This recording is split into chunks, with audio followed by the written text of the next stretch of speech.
하나님께 이름으로 말씀 앞에 나가도록 하겠습니다. 하나님 나를 사랑하신다. 하나님은 내 인생에 크고 비밀한 계획 가지고 계신다. 하나님은 오늘도 나와 동행하셔서 그 계획 이루어 주신다. 아멘. 그렇게 될 줄로 믿습니다. 아멘. 우리가 전자제품을 구입을 하게 되면 전자제품과 항상 함께 오는 것이 하나가 있는데 바로 사용설명서입니다. 보통 고가의 전자제품일수록 사용설명서의 부피가 두껍고 자세한 편이고요, 저가의 제품일수록 사용설명서가 얇고 단순한 편입니다. 고가의 제품의 경우에는 다른 제품에 들어가 있지 않은 특별한 기능이 들어가 있기 때문에 이를 설명해야 되는 이 기능 설명서가 두꺼워질 수밖에 없고요, 저가의 제품인 경우에는 보통 가장 평범한 기능들이 들어가 있기 때문에 그렇게 많은 설명이 필요치 않게 됩니다. 그런 점에서 고가의 제품을 구입하였다면 가장 지혜로운 선택은 설명서를 참고하는 것입니다. 보통의 경우 설명서를 읽지 않고도 쓸 수 있는 것들은 다 평범한 기능이고요, 고가의 제품 우리가 구입하는 이유는 그 고가의 제품만이 제공하는 기능을 이용하기 위함이고, 그러려면 반드시 설명서를 참고해야만 합니다. 흔히 성경을 인생을 위한 하나님의 사용 설명서라고들 합니다. 하나님께서 이렇게 두꺼운 말씀을 우리에게 주신 이유는 저와 여러분들의 가치가 굉장히 중요하기 때문일 것이고, 이런 인생을 함부로 쓰지 않게 하시기 위해서 하나님께서 그분의 말씀을 우리에게 기록해서 주셨다는 것입니다.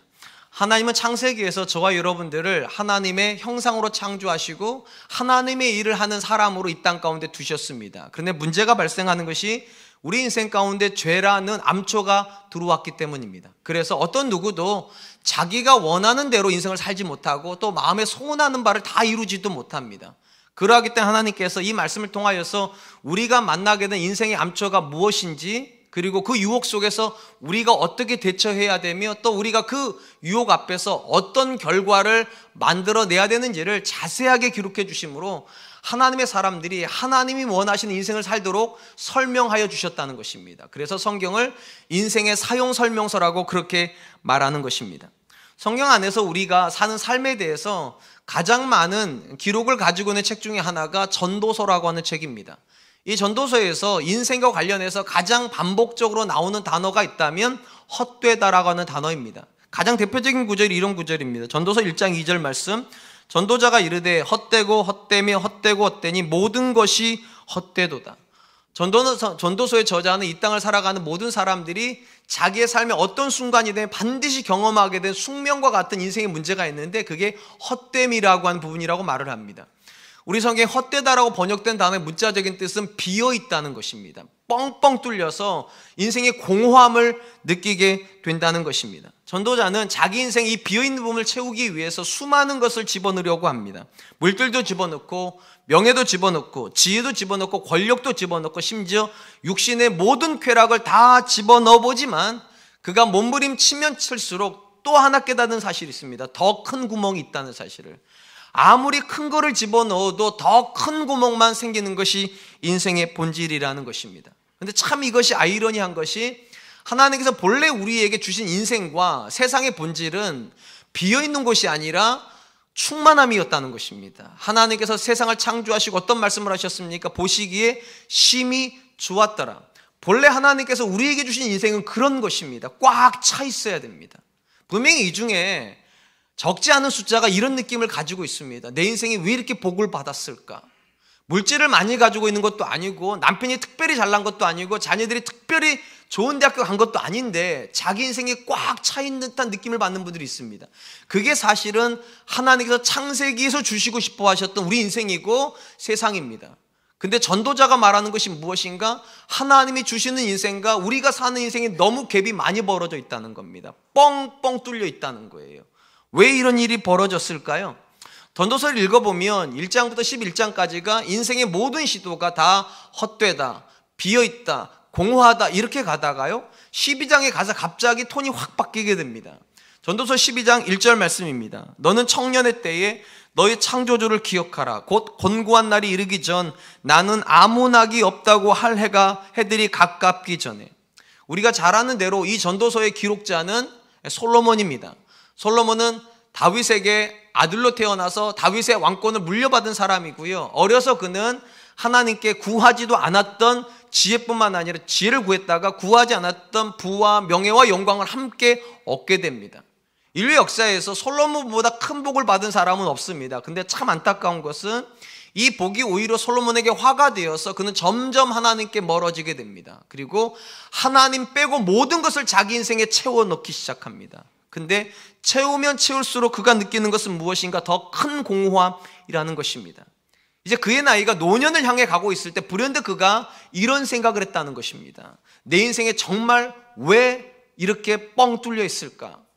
그러면서 그가 놓쳤던 이름을 하나 기억하게 됩니다. 창조주 하나님. 그가 어린 시절에 하나님 앞에서 일천변제를 드렸을 때 그때 만났던 하나님이 자기 인생에 더 이상 계시지 않는다는 사실을 깨닫게 되고 그 하나님을 부르기 시작합니다. 그러면서 그가 놀라운 것을 발견하게 됩니다. 자기가 넣으려고 했던 것으로는 채워지지 않던 인생이 하나님으로 채워지더라는 것입니다. 하나님 바깥에서 수많은 것을 가져보았지만 한 번도 자기 인생에 채워지지 않았는데 하나님을 부르는 순간 자기 인생에 채워지더라. 그러면서 자기 아들들에게 그리고 자기의 백성들에게 자기처럼 헛되게 살지 말다가 나중에 비로소 깨닫지 말고 젊은 시절에 후회함이 쌓이기 이전에 너희 창조주를 기억하라고, 하나님이 계셔야지만 헛됨은 극복이 된다라고 그렇게 교훈을 하는 것입니다. 그러면서 전도서를 그가 마감을 할 때 이런 말로 마감을 합니다. 전도서 12장 13절로 14절입니다. 일의 결국을 다 들었으니 하나님을 경외하고 그의 명령들을 지킬지어다. 이것이 모든 사람의 본분이니라. 하나님은 모든 행위와 그 모든 은밀한 일들을 선악간에 심판하시리라. 솔로몬이 인생의 헛됨을 극복하기 위해서 주는 처방전은 두 가지입니다. 첫 번째, 하나님을 경외해야 된다. 두 번째, 하나님이 주신 모든 명령에 순종해야 된다. 이것이 옳다. 그러니까 솔로몬이 생각을 할 때 우리 인생의 공백을 채울 수 있는 가장 특별한 은혜가 무엇인가? 하나님의 말씀이라는 겁니다. 그 말씀을 살아보면 안다는 것입니다. 우리 인생이 충만해진다는 것을, 하나님께서 우리 인생을 복되게 하신다는 것을. 신약 성경에서도 우리가 잘 아는 대로 성경에 가장 많은 기록을 남긴 사람은 사도 바울이라는 인물입니다. 신약 성경 27권 중에 혼자서 13권을 기록을 했으니까 그는 굉장한 믿음의 사람임에 틀림이 없습니다. 근데 그가 유대인들이 받았던 가장 큰 은혜를 뭐라고 기록을 했는가? 하나님의 말씀이라고 기록을 했습니다. 로마서 3장 1절로 2절입니다. 그런즉 유대인의 나음이 무엇이며 할례의 유익이 무엇이냐? 범사에 많으니 우선은 그들이 하나님의 말씀을 맡았음이니라. 바울이 뭐라고 말하는가? 유대인들이 이방인들보다 굉장히 많은 은혜를 하나님께 받았다는 것입니다. 우리가 잘 아는 것처럼 그들은 하나님께 주신 땅을 받았습니다. 적과 꿀이 흐르는 가나안 땅을 받았고요. 또한 그들은 하나님 앞에 성전도 받았습니다. 하나님의 임재가 있는 공간도 받았어요. 근데 그 모든 것보다 이스라엘이 하나님께 받았던 가장 큰 은혜가 무엇인가? 하나님의 말씀을 받았다는 것입니다. 왜 이것이 유대인들에게 가장 큰 복이고 그것이 가장 유대인들을 유대인답게 만드는 것인가? 그 이유가 오늘 우리가 읽은 본문 말씀 안에 나옵니다. 디모데후서 3장 15절입니다. 성경은 능히 너로 하여금 그리스도 예수 안에 있는 믿음으로 말미암아 구원에 이르는 지혜가 있게 하느니라. 인류가 에덴 동산에서 범죄하면서부터 하나님의 모든 관심은 하나였습니다. 범죄한 인류가 죄의 문제를 해결을 하고 하나님께로 돌아오는 것입니다. 그리고 이걸 우리는 구원이라고 부르는데 이 모든 지혜가 어디에 들어가 있다고 되어 있는가? 하나님의 말씀에 들어가 있다고. 그러니까 당연히 이 말씀을 유대인들이 받았다는 말은 그들은 가장 먼저 구원에 이를 수 있는 수단을 받았다는 것입니다. 그래서 유대인들이 복이 있다는 거예요. 그런 점에서 저와 여러분들이 하나님의 말씀 안에서 누리게 되는 가장 첫 번째 큰 은혜가 무엇인가? 구원에 이르는 지혜를 만나게 되는 것입니다. 그렇다면 여기서 우리가 묻는 질문이 이것입니다. 이 자리에 있는 대부분의 분들은 이미 예수 그리스도를 믿어 구원에 이른 분들일 터인데, 그러면 이미 구원을 받은 사람들에게는 성경은 어떤 유익이 있습니까? 구원을 받지 않는 사람에게는 구원에 이르는 지혜가 있는 게 성경책이라면 이미 구원에 이른 사람들에게는 하나님의 말씀이 어떤 유익이 있을까? 오늘 본문 말씀 17절 말씀입니다. 디모데후서 3장 17절. 이는 하나님의 사람으로 온전하게 하며 모든 선한 일을 행할 능력을 갖추게 하려 함이니라. 바울은 이렇게 말을 합니다. 믿지 않는 사람들에게 성경은 구원에 이르는 지혜를 준다면 이미 믿는 사람들에게는 하나님의 사람으로 온전케 하여 하나님이 기뻐하시는 일을 할 수 있도록 준비시켜주는 그런 역할을 한다. 도대체 성경이 어떤 기능을 가지고 있기 때문에 그런가?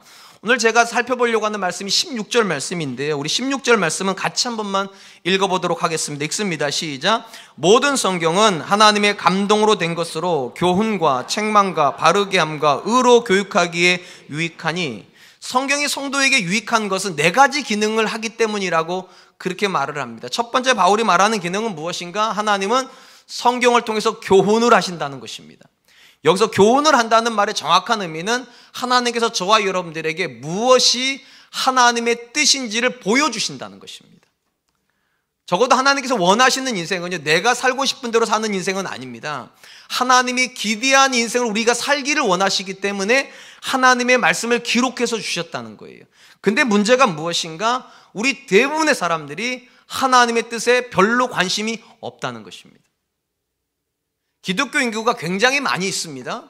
한 조사에 의하면 평생 죽을 때까지 창세기부터 요한계시록까지 성경을 한 번이라도 읽고 죽는 인구가 대략 한 20% 안쪽이라고 그럽니다. 그러니까 이 자리에 다 이렇게 성경을 몇십 번씩 읽은 얼굴로 앉아 계시지만 실질적으로 이 중에 20% 정도나 한 번 정도 죽기 전에 성경을 읽는다는 것입니다. 여러분, 우리가 가장 많이 듣는 게 말씀이고요, 각 집마다 한 3-4권씩 있는 게 성경책인데도 전 세계에서 가장 많이 팔린 책이 성경책이고 가장 안 읽히는 책도 성경책이라고 하는 참 이상한 진리가 우리에게 익숙한 이유가 무엇입니까? 우리 대부분이 하나님의 뜻에 별로 관심이 없기 때문입니다. 그러니까 성경은 있지만 읽지를 않습니다. 왜 이런 일이 벌어지는가?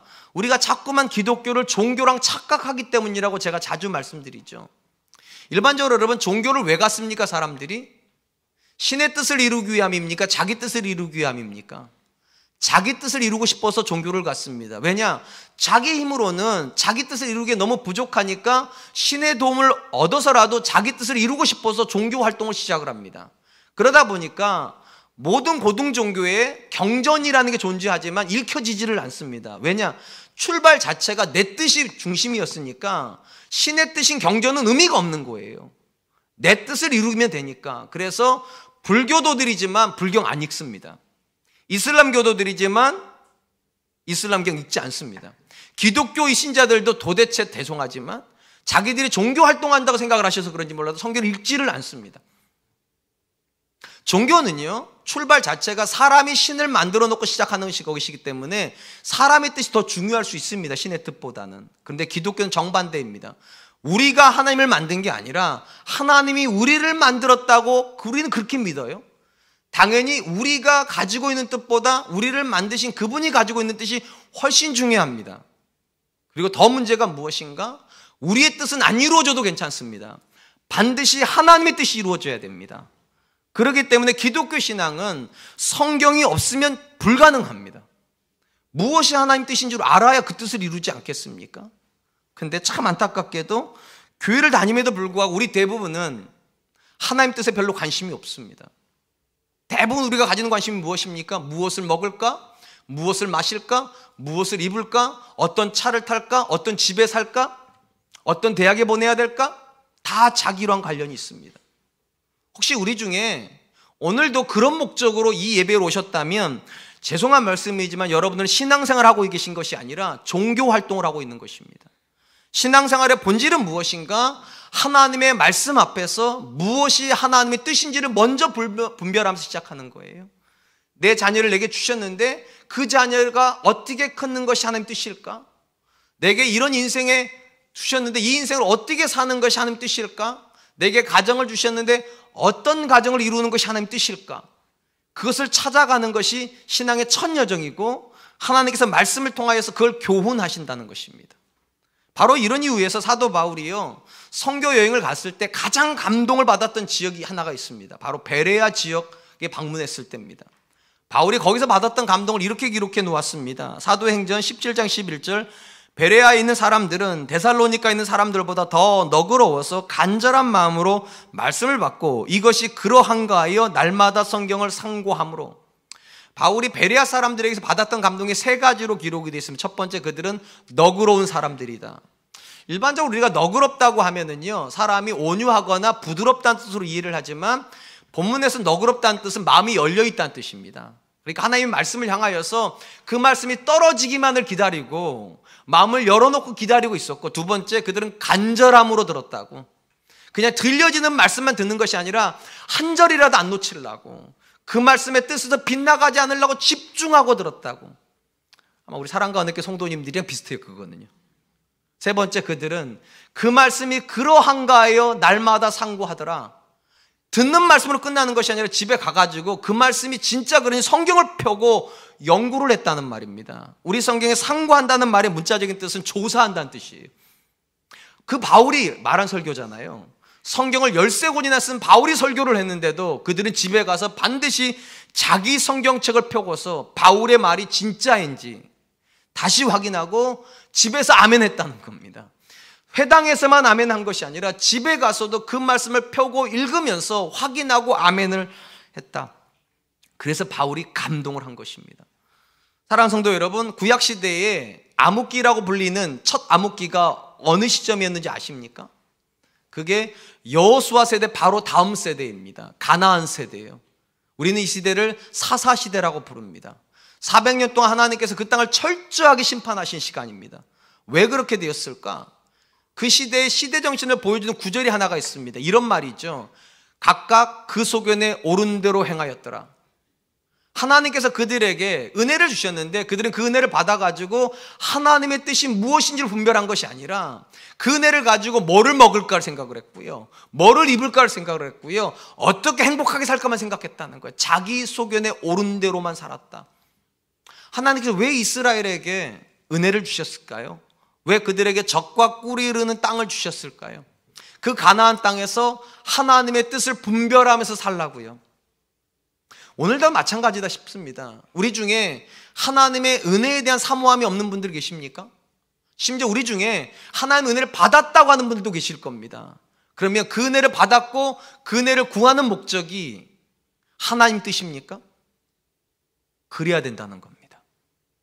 그러라고 하나님께서 은혜도 주시는 것이고 그러라고 하나님의 말씀을 우리에게 겸하여 주시는 거죠. 그 말씀을 통해서 하나님이 무엇을 원하시는지 들으라고.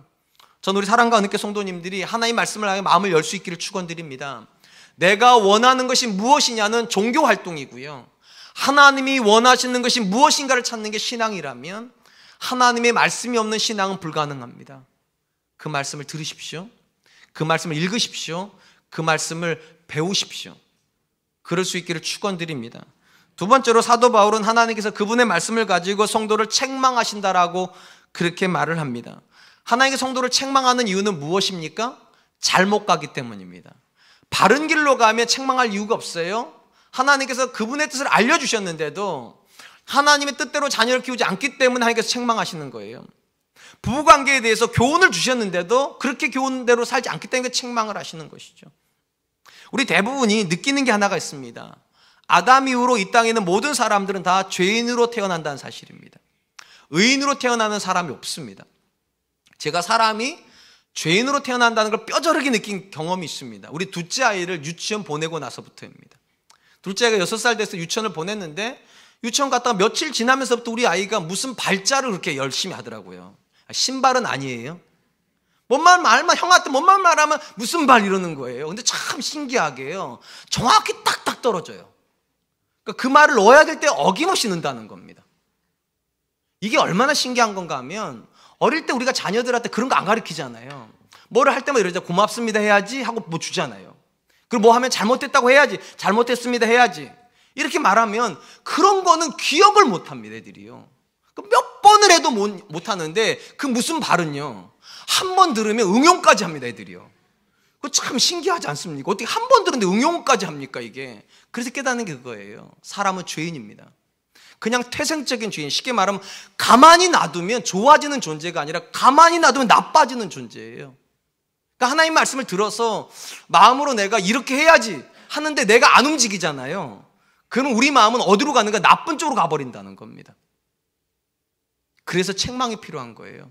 잘못 가고 있다고 가르쳐 줘야 될 거 아닙니까? 하나님께서 내가 지금 잘못 가고 있다고 말해 주셔야 내가 깨달음을 얻고 돌아올 테니까. 특별히 사도 바울이라고 하는 인물이 이 부분에서 우리에게 굉장한 도전을 주는 인물입니다. 그가 그가 쓴 서신에서 로마서에서 뭐라고 말을 했는가? 로마서 7장 18절입니다. 내 속 내 육신에 선한 것이 거하지 아니하는 줄을 아노니 원함은 내게 있으나 선을 행하는 것은 없노라. 여러분, 바울이 어떤 인물이라고 제가 말씀드렸습니까? 신약 성경의 절반을 기록한 인물이고 수많은 교회를 세운 사람이고 가장 예수님을 닮은 인물이라고 평가되는 인물인데, 그가 자기한테 절망합니다. 오호라, 나는 공고한 사람이로다. 내가 원하는 바 선은 행하지 못하고 원치 않는 바 악을 행하는도다. 그러니까 쉽게 말하면 바울은 가만히 있으면 좋은 생각이 떠오르는 게 아니라는 거예요. 가만히 있으면 나쁜 생각이 떠오른다는 거예요. 참 은혜 받아요, 제가요. 저도 가만히 있으면 나쁜 생각이 떠올라요. 얼굴 그렇게 안 생겼는데, 그죠? 항상 좋은 생각만 할 것 같잖아요. 근데 나쁜 생각이 떠올라요. 분노가 생기고 화가 오르고 불평이 생겨요. 가만히 놔두면요. 그러니까 하나님께서 말씀 앞에 세우시는 거예요. 가만히 있으면 나쁜 생각하니까 말씀을 통해서 들으라는 거죠. 지금 잘못된 생각하고 있는 거라고, 지금 잘못된 판단하고 있는 거라고, 지금 잘못된 길에 들어선 거라고. 그런 점에서 여러분, 죄를 가지고 태어나는 인류는 죄의 가능성을 늘 내포하고 있는 존재입니다. 그러니까 여러분들도 늘 이렇게 생각하셔야 돼요. 나는 옳을 가능성보다 틀릴 가능성이 더 많은 사람입니다. 여러분의 얼굴이 아무리 천사 같아도 저는 그 얼굴 안 믿습니다. 왜냐하면 제가 천사 같은 얼굴을 가진 사람에게 살아봐서 안 되니까요. 쉬운 일이 아니에요. 왜냐하면 사람은 가만히 놔두면 좋은 방향으로 못 갑니다. 그러니까 날마다 내가 잘못될 수 있다는 걸 인정하고 말씀 앞에서 깨달음을 얻어야 돼요. 내가 뭐를 잘못하고 있을까? 내가 어디서 빗나갔을까? 그런 점에서 신앙의 성숙이라고 하는 것은 죄를 안 짓는 능력은 아닙니다. 모든 사람은 다 죄를 짓습니다. 천사 같은 사람도 죄는 짓습니다. 그러니까 죄를 안 짓는 능력이 신앙의 성숙의 척도는 아닙니다. 그럼 뭐가 신앙의 성숙의 척도인가? 죄에서 얼마나 빨리 돌아오는가요? 얼마나 빨리 깨닫는가요? 남편이랑 부부싸움 해보시면 아시잖아요. 남편들이 점점 성숙해지면 어떻게 합니까? 빨리빨리 잘못했다고 그러잖아요. 여보 미안해. 미성숙한 사람일수록 며칠을 가잖아요. 우리 아내들도 역시 마찬가지죠. 나이가 50을 넘어가면 다 고집이 세져가지고 잘못해놓고서도 민기적거려 버리잖아요. 다 마찬가지죠. 우리가 아는 게 있어요. 성숙이라고 하는 것은 잘못을 안 하는 게 아니라 잘못을 인정하는 능력이요. 우리가 애들을 키우면서도 그러잖아요. 잘못하지 마가 아니라 잘못했으면 미안하다고 얘기하라고, 잘못했으면 가서 사과하라고. 마찬가지입니다. 신앙도 하나님께 저와 여러분을 책망하시는 이유가 무엇인가? 우리가 잘못된 걸 인정하고 돌아오라는 거예요. 이 부분에서 우리에게 굉장히 도전을 주는 두 인물이 있습니다. 한 사람은 다윗이라는 사람이고 또 한 사람은 아사라고 하는 사람입니다. 이 두 사람의 관계는 다윗의 4대 후손이 아사입니다. 두 사람이 다 아주 뛰어난 왕이었습니다. 신앙적으로도 굉장히 탁월한 사람들이에요. 다윗은 시편을 77편이나 쓴 사람이고 예배자죠. 전형적인 예배자이고, 아사는 나라가 우상 숭배를 하고 있을 때 모든 우상을 쫓아낸 사람이고요. 종교 개혁을 일으킨 사람입니다. 둘 다 신앙적으로 탁월한 사람입니다. 또 하나의 공통점이 있습니다. 둘 다 죄의 유혹 앞에 무너진 사람들입니다. 다윗은 우리가 잘 아는 대로 밧세바를 범한 사람이고요. 아사는 그것보다는 조금 경미한 죄입니다. 북이스라엘과의 전쟁이 있을 때 하나님을 의지하지 않고 아람의 왕을 의지하게 됩니다. 그러니까 하나님께 기도하는 대신에 편한 방법으로 돈을 주고 원군을 사왔다는 겁니다. 죄로 따지면 누가 더 무서운 죄를 지은 겁니까? 다윗입니다. 한 사람의 인생뿐만 아니라 한 가정을 무너뜨려 버렸으니까 다윗이 훨씬 큰 죄를 저질렀습니다. 그런데 누가 회복되는가? 다윗이 회복이 되고 아사는 회복되지 않습니다. 왜 그렇게 됐을까? 과정은 똑같습니다. 둘 다 범죄했고 하나님께 두 사람에게 다 공의 선지자를 보냈습니다. 먼저 다윗에게는 나단 선지자를 보냈어요. 그리고 책망을 합니다. 당신이 그 나쁜 사람이라고. 한 사람의 인생에 엄청난 잘못을 저지른 사람, 바로 당신이 그 사악한 사람이라고. 그때 나단의 책망을 듣고 다윗이 어떻게 말을 하는가? 사무엘하 12장 13절, 다윗이 나단에게 이르되 내가 여호와께 죄를 범하였노라 하며 나단이 다윗에게 말하되 여호와께서 당신의 죄를 사하였나니 당신이 죽지 아니하려니와. 여러분, 한 나라의 절대 권력자가 자기가 다스리는 나라의 한 선지자한테 뭐라고 말했는가? 내가 잘못했다고. 이게 쉬운 일은 아닙니다, 여러분. 제가 우리 교회 올해 이제 8년째 이제 담임 목사로 있는데, 올해 이제 8년째가 돼 가는데, 제가 우리 목사님들한테 늘 하는 말이 있어요. 부목사님들한테요. 내가 잘못된 결정을 하면 나한테 와서 따지라고. 왜 그렇게 하냐고. 그렇게 하지 마시라고. 그런데 지금까지 한 번도 안 따지러 옵니다, 사람들이요. 왜 그럴 것 같습니까? 제 인상이 그걸 안 받아들이게 생겼나 봐요. 사람은 다 그렇습니다. 어느 정도 위치가 되면 자기한테 지적하는 걸 좋아하지 않습니다. 하다못해 일국의 왕인데 선지자가 와서 그런 얘기하면 내가 틀렸다고 말하기 쉽겠습니까? 다윗의 위대함이 거기 있습니다. 그는 왕인데도, 절대 권력자인데도 자기를 철퍼다 엎드립니다. 내가 잘못했다고, 내가 죄를 지었다고. 더 놀라운 얘기를 해드릴까요? 그렇게 고백하자마자 하나님 바로 얘기합니다. 나도 너를 용서한다고. 그러니까 하나님의 책망은 우리를 무너뜨리기 위한 책망이 아니에요. 우리를 바른 길로 데려오기 위해서, 우리를 옳은 길로 데려오게 하시기 위해 사시는 건데, 다윗은 겸손하게 그것을 받아들입니다. 아사에게도 하나님께서 하나니라고 하는 선지자를 보냈습니다. 책망을 합니다. 왕이 사람을 의지하고 하나님을 버리는 게 옳습니까? 그때 그가 이렇게 말해버립니다. 역대하 16장 10절, 아사가 노하여 선견자를 옥에 가두었으니 이는 그의 말에 크게 노하였음이며 그때에 아사가 또 백성 중에 몇 사람을 학대하였더라. 아사는 다윗에 비해서 경미한 죄를 지었어요. 근데 아사가 분노를 해버립니다. 왜 분노한 겁니까? 왕이 이 정도도 못하냐는 거죠. 나라에 돈이 있어서 이 돈을 가지고 군사를 좀 사건이와 그걸 가지고 뭐라 그런다고, 감옥에다 집어넣어 버리라고. 여러분, 하나님 앞에서 우리의 죄의 크기가 얼마나 크냐도 물론 중요한 문제일 수 있어요. 근데 그것보다 더 중요한 건 이것입니다. 그 책망 앞에 내가 어떤 자세로 서 있냐는 거예요. 결국 거기서 차이가 납니다. 아사하고 다윗은 좋은 날에는 둘 다 성군인 것 같았어요. 좋은 날엔 둘 다 믿음 있는 사람인 것 같았는데 하나님의 책망 앞에 세워보니까 완전 다른 사람입니다. 다윗은 성숙한 사람입니다. 책망을 받아들여요. 아사는 미성숙한 사람입니다. 책망을 받아들일 능력이 없습니다.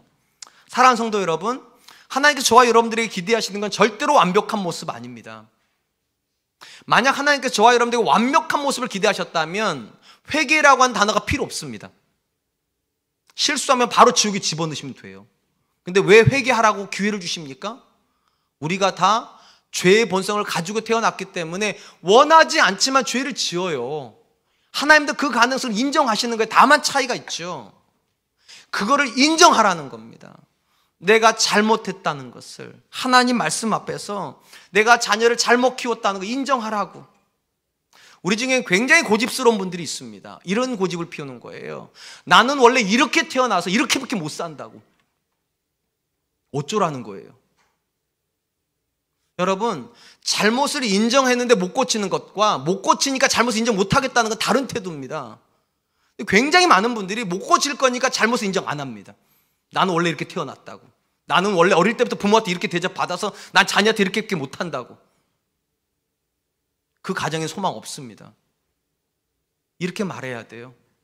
내가 이게 틀린 줄 알겠는데 나도 나를 못 고치겠다고.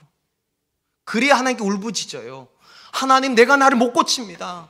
내가 이게 틀린 줄 알겠는데 어떻게 하는지는 모르겠습니다. 하나님, 나 좀 고쳐주세요. 그래야 치유가 되지 않겠습니까? 그러면 사랑하는 성도 여러분, 여러분 보고 여러분 고치라고 말하는 거 아닙니다. 하나님이 고쳐주실 거니까 잘못됐다고 인정하세요. 아멘. 책망하시는 이유는 우리를 무너뜨리기 함이 아니에요. 내가 하나님의 도움을 필요하다는 걸 인정하라는 거예요. 그럼 하나님께서 다윗을 회복시켜 주시듯이 우리도 회복해 주실 줄로 믿습니다. 세 번째로, 하나님께서 성도의 삶에서 말씀을 가지고 하시는 것은 성도를 바른 길로 인도하신다는 겁니다. 바르게 하신다. 이 말은 이런 뜻입니다. 하나님께서 저와 여러분들을 절대로 나쁜 길로 또는 우리를 죽이는 길로 데려가시는 것이 아니라 옳은 길로, 그리고 우리를 유익하게 하는 길로 데려가신다는 겁니다. 근데 이걸 인정하는 게 굉장히 어렵습니다. 왜냐, 많은 경우 하나님의 말씀대로 살면 우리는 죽을 것 같습니다. 그 말씀이 우리를 생명으로 데려가는 것이 아니라 손해나는 길로 데려가는 것 같습니다. 바로 이러한 이유 때문에 하나님께서 출애굽한 이스라엘을 홍해길로 데려갔을 때 그들이 원망을 했던 것입니다. 성경이 이렇게 기록을 합니다. 출애굽기 14장 11절로 12절, 그들이 또 모세에게 이르되 애굽에 매장지가 없어서 당신이 우리를 이끌어내어 이 광야에서 죽게 하느냐? 어찌하여 당신이 우리를 애굽에서 이끌어내어 우리에게 이같이 하느냐?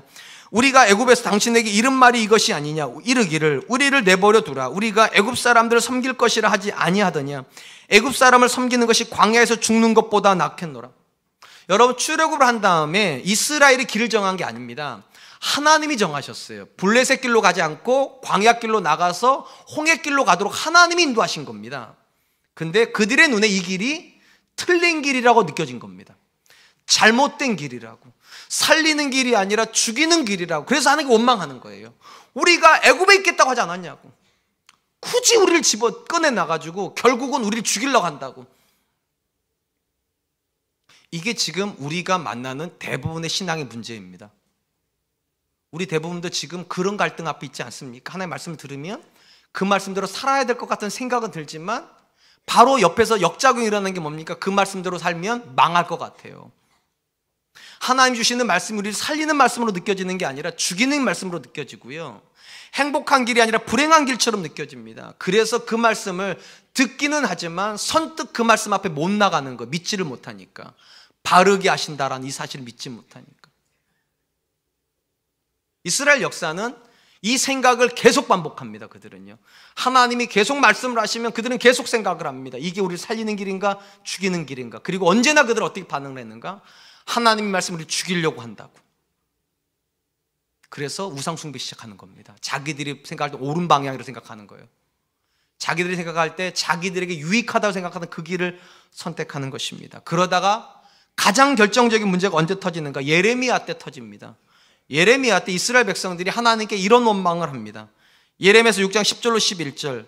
내가 누구에게 말하며 누구에게 경책하며 듣게 할꼬. 보라, 그 귀가 할례를 받지 못하였으므로 듣지 못하는도다. 보라, 여호와의 말씀을 그들이 자신들에게 욕으로 여기며 이를 즐겨하지 아니하니 그러므로 여호와의 분노가 내게 가득하여 참기 어렵도다.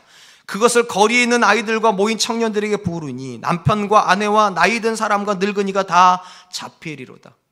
예레미야 시대에 하나님께서 이스라엘에게 어떤 말씀만 주면 그들이 어떻게 느꼈다는 겁니까? 하나님이 우리한테 욕하신다고. 쉽게 말하면 죽으라고 말씀하신다는 거예요. 망하라고 말하는 것 같고, 너희 같은 놈들은 필요도 없다고 말하는 것처럼 그렇게 욕처럼 듣는다는 하나님의 말씀을요. 왜 이렇게 되었을까요? 혹시 이스라엘 사람들이 굉장히 나쁜 사람들이었기 때문일까요? 아닙니다. 예레미야 시대의 배경을 조금만 이해를 해보면 그들도 우리랑 똑같은 사람이라는 걸 알게 됩니다. 예레미야가 활동하던 시절이 어떤 시절인가? 북이스라엘 이미 멸망당해버렸습니다. BC 722년에 아수르에 의해서 북이스라엘 멸망당했고, 이제 아수르를 무너뜨린 바벨론이 점점 남진 전책을 펴가지고 남유다를 정복하기 바로 일보 직전입니다. 이제 여차하면 남유다가 무너집니다. 이때 거짓 선지자들이 엄청나게 일어납니다. 그리고 그들이 뭐라고 예언을 했는가? 하나님이 우리 가운데 계시고 하나님의 성전이 우리 가운데 있는데 우리가 어떻게 망하냐고. 안 망한다고. 반드시 하나님이 우리를 회복시켜 주시고 다윗의 영광을 다시 이루게 될 거라고 성공에 대한 메시지를 줘버립니다. 그때 딱 한 사람, 예레미야만 뭐라고 말했는가? 너희 망한다는 겁니다. 너희 폐역 때문에 망하게 된다고. 그리고 뭐라고 말하는가? 하나님의 뜻은 이것이라는 겁니다. 바벨론에게 항복하라고. 항복하는 게 하나님 뜻이라고. 여러분 한 번만 생각해 보세요. 하나님께 선택받았다고 생각하는 이스라엘 사람들이 이방인들에게 항복하는 게 하나님 뜻입니까? 예루살렘에 성전이 있는데 이 성전이 무너진다는 말이 하나님 뜻일 수 있습니까? 그들의 상식에는 이것이 욕처럼밖에 안 들리는 거예요. 자기들이 원하는 그림이 아니거든요. 이게요. 자기들이 생각하는 그림이 아니거든요. 그러니까 그들은 하나님의 말씀을 안 듣습니다. 그리고 자기들이 원하는 설교를 듣습니다. 자기들이 원하는 것 말하는 선지자를 붙잡습니다. 그리고 망해버렸습니다. 사랑하는 성도 여러분, 하나님께서 오늘도 우리에게 주시는 모든 말씀들이요, 이렇게 믿으셔야 됩니다. 바른 길입니다. 여러분들 죽이는 말씀이 아니라 살리는 말씀입니다. 근데 문제는 무엇인가? 우리는 자꾸만 그 말씀을 경험으로 판단을 하고 상식으로 판단을 해서 거꾸로 이해한다는 겁니다. 그 말씀대로면 죽을 것처럼. 우리 대부분은 그 문제 때문에 고민하시죠. 자녀를 중학교 때까지만 해도 교회에서 키우시다가 고등학교만 되면 고민이 시작된 이유가 뭡니까? 주일날 좋은 선생님들이 학원을 열어요. 다른 애들은 다 그 학원에 가서 공부를 하는데 내 자녀는 과연 주일날 교회 와가지고 공부를 시키는 게 과연 내 자녀에게 유익이 있나? 마치 느낌이 이러는 거예요. 내 자녀만 죽이는 것 같아요. 우리 가정도 쓰기 빠듯한데 11조를 내야 되는가? 우리 큰아이가 아르바이트를 하려고 그러니까 제 아내가 그런 말을 했습니다. 희준아, 아르바이트 하면 11조 내야 돼. 했더니 우리 아이가 깜짝 놀라더라고요. 아니, 아르바이트도 11조를 내냐고. 그거 얼마나 된다고. 엄마, 직장도 후한 다음부터 내는 거 아니냐고. 우리 대부분 그러지 않습니까? 살면서 돈을 쌓아놓고 사는 분이 얼마나 계시겠어요? 제가 보니까 요즘에 없어요. 얼굴에 써져 있어요. 숨은 부자 있을 수도 있어요. 다 빠듯한데, 어려운데, 그런 과정 속에서 하나님의 것이라고 11조 드리라고 하면 그게 살리는 것 같습니까? 우리를? 죽이는 것 같아요. 사회에서 살아갈 때 남들은 다 나 뭐 잡아먹으려고 다 이빨을 드러내고 있는데 하나님 뭐라고 말씀하시는가? 원수가 너를 미워해도 너는 그들을 미워하지 말고 위하여서 축복하라고. 나 죽이는 것 같아요, 정말로요. 근데 이 말씀대로 살 수 있습니까? 살아야 된다는 겁니다. 왜냐? 이 말씀이 나를 살리는 거고요. 내 생각이 나를 죽이는 거라는 겁니다. 내 경험이 나를 죽이는 거고요. 하나님의 말씀이 나를 바른 길로 데려간다고 믿으실 수 있기를 축원드립니다. 우리 사랑과 은혜교회가 그렇기 때문에 내 생각을 자꾸만 내려놓고요. 예수님 말씀하신 것처럼 자기를 부인하고 십자가를 지기 위해서 말씀 앞에 설 수 있기를 축원드립니다. 마지막으로 바울이 말하는 말씀의 기능은 하나님께서 의로 우리를 교육하신다는 겁니다. 성경에서 의라고 하는 단어는 하나님의 규격 또는 하나님의 표준 이런 뜻을 가지고 있어요. 쉽게 말하면 하나님은 기준을 가지고 우리를 인도하신다는 겁니다. 하나님의 기준이 뭔가? 단순히 말하면 예수 그리스도입니다. 우리가 예수 그리스도를 닮은 존재가 되게 하시려고 모든 상황을 쓰시고 모든 환경 속에 우리를 집어넣으시는 것입니다. 그래서 그걸 통해서 우리가 그리스도를 닮아가는 존재가 되는, 그게 의로 교육한다는 뜻입니다. 그리고 이래야만 하는 이유를 사도 바울이 이렇게 기록해 놓았습니다. 에베소서 4장 13절 말씀, 우리가 다 하나님의 아들을 믿는 것과 아는 일에 하나가 되어 온전한 사람을 이루어 그리스도의 장성한 분량에 충만한 데까지 이르리니. 쉽게 말하면 바울이 이렇게 생각하는 겁니다. 우리가 이 땅에서 신앙생활을 하고 눈을 딱 감아서 천국에서 눈을 떴을 때 우리 앞에 예수님 서 계실 텐데 우리 얼굴하고 그분 얼굴이 너무 닮아 있어야 된다는 겁니다. 왜냐? 하나님께서 그렇게 인도하셨을 거니까. 마치 거울을 보는 것처럼 예수님의 얼굴을 보고 있는데 그 얼굴이 내 얼굴처럼 비춰줘야 된다는 거예요. 제가 종종 설교 시간에 하는 말이 있죠. 있는 모습 그대로 예수님 믿어도 됩니다. 그런데 있는 모습 그대로는 신앙생활 못합니다. 왜냐? 하나님께서 있는 모습 그대로 받으시고 그 사람을 변화시켜서 이전 것은 지나갔으니 보라 새 사람이 되게 하시거든요. 이게 성경의 이야기예요. 있는 모습을 그대로 유지하면서 신앙생활 시키시는 분이 아니라 예수 그리스도를 닮아가는 존재로 변화시키는 분이 하나님이시라는 겁니다. 그리고 이 변화의 도구에서 가장 중요한 도구가 하나님의 말씀입니다. 히브리 기자가 이렇게 기록해 놓았습니다. 히브리서 4장 12절에 13절, 하나님의 말씀은 살아있고 활력이 있어 좌우의 날선 어떤 검보다도 예리하여 혼과 영과 및 관절과 골수를 찔러 쪼개기까지 하며 또 마음의 생각과 뜻을 판단하나니 지으신 것이 하나도 그 앞에 나타나지 않음이 없고 우리의 결산을 받으실 이의 눈앞에 만물이 벌거벗은 것 같이 드러나느니라. 히브리 기자가 뭐라고 말을 하는가? 하나님의 말씀이 믿음 가운데 우리 안에 들어오면 그 말씀은 지식의 창고로 올라가는 것이 아니라 마음의 창고로 내려간다는 겁니다. 그리고 그때부터 우리를 찌르기 시작한다는 겁니다. 혼과 영과 관절과 골수를 찌르는 것뿐만 아니라 우리의 그릇된 생각들, 잘못된 가치관들, 그릇된 선택의 기준들을 다 난도질을 한다는 겁니다. 그리고 잘못된 건 다 베어 잘라내버리고 수술을 해버린다는 겁니다. 그래서 그리스도를 닮아가도록. 그런 점에서 여러분, 기독교가 듣는 말씀은 수동적인 말씀이 아닙니다. 능동적인 말씀입니다. 그 말씀이 이 위로 올라가면 수동적인 거예요. 근데 그 말씀이 밑으로 내려가니까 우리의 폐부를 찔러버리고요, 우리의 관계를 찌르고 우리의 수입에 대한 지식들을 쪼개버린다는 겁니다. 그래서 그리스도를 닮아가게 되는 거예요. 사랑하는 성도 여러분, 하워드 핸드릭스라고 하는 사람이 어떤 이야기를 했는가? 성경은 지식을 위해서 주어진 책이 아니라 변화를 위해서 주어진 책이다. 영어가 의미가 있어요. Not information, but transformation. 트랜스포메이션이 뭔지 알죠? 변신이요.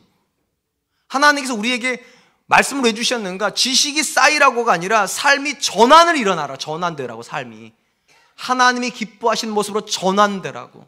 잘못된 것은 버리고 그릇된 것은 잊어버리고 하나님께서 앞에서 부르시는 그 부르심의 상급을 향해서 전진하라고 말씀을 주셨다는 것입니다. 그런 점에서 저와 여러분들이 바른 신앙생활을 하고 있다면 우리 주변 사람들이 가장 먼저 알게 됩니다. 왜냐? 내 변화를요, 내 옆에 있는 사람이 가장 먼저 느끼거든요. 아내가 남편의 변화를 압니다. 남편이 아내의 변화를 압니다. 자녀들이 부모의 변화를 압니다. 그게 없으면 우린 잘못 가고 있는 겁니다. 왜냐하면 성경은 변화를 목적으로 하거든요. 이전 것은 지나갔으니 보라 새 것이 되었도다. 그러므로 여러분 말씀을 지식으로 듣지 마십시오. 그 말씀을 가지고 여러분 생각을 다시 측정하십시오. 그 말씀을 가지고 여러분의 관계를 다시 정립하십시오. 그 말씀을 가지고 우리 가정이 어느 방향으로 가야 될지 다시 생각을 하십시오. 그것이 옳은 줄로 믿습니다. 이제 말씀을 맺으려고 합니다. 성경은 모든 사람에게 유익이 있습니다. 구원을 얻지 못한 사람에게는 구원에 이르는 지혜를 주기 때문에 유익하고요. 이미 구원에 도달한 사람들에게는 하나님의 사람으로 온전케 하기 때문에 유익이 있습니다. 특별히 이 자리에 계신 모든 분들은 이미 구원을 경험한 사람들이기 때문에 또 그럴 가능성이 크기 때문에 오늘 본문에서 4가지 기능에 집중할 필요가 있습니다. 구원받은 사람들이 말씀을 통하여서 하나님 뜻을 분별해야만 합니다. 2번째, 내가 잘못 가고 있는 것에 대한 책망을 들어야 됩니다. 3번째, 내 길이 옳은 길이 아니라 하나님의 길이 옳다는 확신을 얻어야 됩니다. 4번째, 내가 원하는 모습이 아니라 하나님이 원하시는 모습으로 빚어져야만 합니다. 우리 사랑과 은혜교회가 말씀 안에서 이 4가지 기능이 회복이 되고, 그래서 사랑과 은혜교회가 듣는 모든 말씀은 권세가 있었으면 좋겠고, 그 말씀에 상응하는 삶의 열매가 있기를 주님의 이름으로 축원드리겠습니다. 이 시간 우리 함께 찬양할 텐데요, 우리에겐 소원이 있네 찬양하려고 합니다. 어떤 소원이요? 정말 교회다운 교회 되는 거예요. 어떤 교회가 교회다운 교회입니까? 그 말씀의 고백이 살아있는 교회예요. 들은 말씀이 우리 삶에서 교훈도 하고 책망도 하고 바르게도 하고 의롭게도 하는 그런 고백이 있는 교회 되게 달라. 우리 같이 한번 찬양하겠습니다.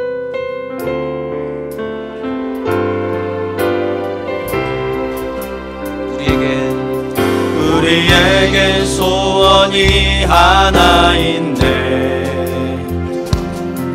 주님 다시 오실 그날까지 우리 가슴에 새긴 주의 십자가 사랑, 나의 교회를 사랑케 하네. 주의 교회를 향한 우리 마음,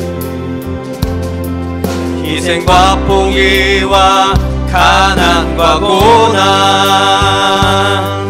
하물며 죽음조차 우릴 막을 수 없네.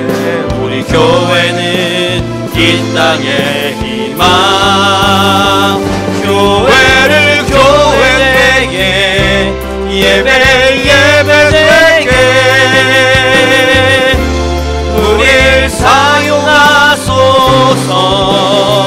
진정한 부흥의 날 오늘 임하도록 우릴 사용하소서.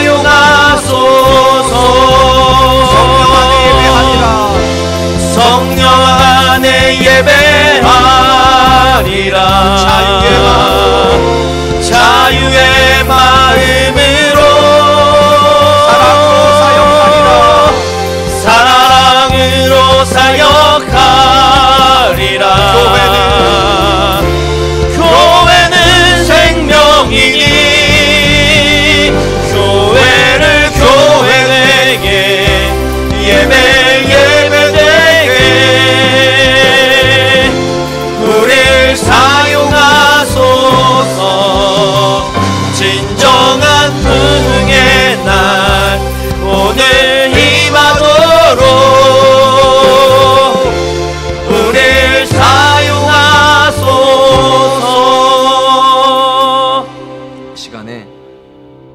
당신을 말씀 앞에 비춰볼 수 있었으면 좋겠습니다. 여러분들은 여러분의 뜻보다 하나님 뜻에 더 관심 있으십니까? 그러시다면 말씀을 읽으십시오. 그 말씀을 공부하십시오. 또한 여러분의 삶이 그릇된 길로 갈 때 책망을 받으시기 위해서 말씀 앞에 서십시오. 또한 믿으십시오. 그 말씀이 주시는 길이 바른 길임을 인정하십시오. 그리고 마지막으로 내가 원하는 인생으로 빚어지는 것이 아니라 하나님 말씀이 기뻐하시는 대로 그리스도의 인격을 닮아가는 사람 되어서 내 주변에 있는 사람들에게 그리스도의 선함을 증거하는 사람들 되게 하여 주시옵소서. 우리 사랑과 은혜교회가 말씀의 권세로 회복을 하고 그 말씀 앞에서 새로워지는 교회가 되게 해달라고 우리 같이 한 번만 기도하도록 하겠습니다. 기도하겠습니다. 하나님 많으신 하나님 감사합니다.